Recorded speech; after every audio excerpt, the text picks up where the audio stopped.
after your parents? Who's the one that you forget their haqq next? Who's the one that the Prophet... Okay, who fill in the blank of this hadith. Sisters love this hadith. Prophet ﷺ said, خَيْرُكُمْ, the best of you is the best in dealing with who? MashaAllah.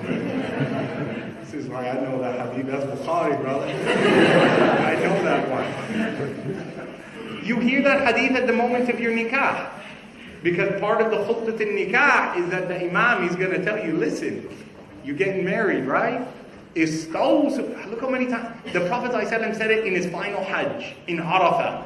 Like it's a day where you're asking Allah for forgiveness. The Prophet said, hold on. Hey, listen, gentlemen, treat your women well. The final hours of the life of Nabiyyina Muhammad sallallahu alaihi wasallam, he is too weak to walk from his room to sit on his pulpit. He's too weak. So Ali and Zubayr radiallahu anhuma, they pick up the Prophet ﷺ and they carry him and they let him sit on his mimbar. And the Prophet ﷺ, at that last time, he's khalas, muwaddi'. It's his final words. He says, "Istawsu bin nisa'i khayran." Treat your wife well. فَإِنَّكُمْ أَخَذْتُمُوهُنَّ بِكَلِمَةِ اللَّهِ. Because you took them in governess by a promise you made not to them but to Allah. Look at how the Prophet ﷺ links your life with your wife to Allah. أَخَذْتُمُوهُنَّ بِكَلِمَةِ اللَّهِ. When you said قَبِلْتُ, that was tough, man. It was a pride. You shook that man's hand, her father, her uncle, or whoever was sitting there. You're like shaking that hand. You think, oh, mashallah, I got married. Man, that was a dunya death sentence. It's over. You're right. You're khalas. You're finished. You're finished in the sense that I'm unilateral. I'm alone. I can come and go and eat. No. You know, that life is over. That former life terminates. And now you're beginning new. It's now a new 50%.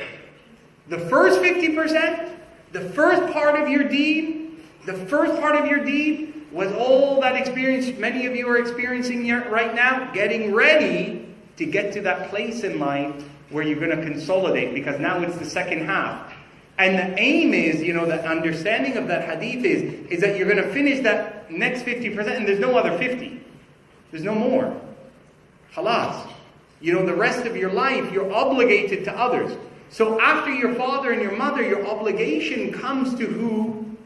To that person who now shares the food with you, that covers with you.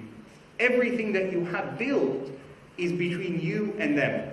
And, I put a post up on my Facebook where I spoke about some of the words that we as Muslims use to speak about those intimate relationships between a husband and wife, right? So, in English, my wife, she'll refer to me and say, oh, that's my husband.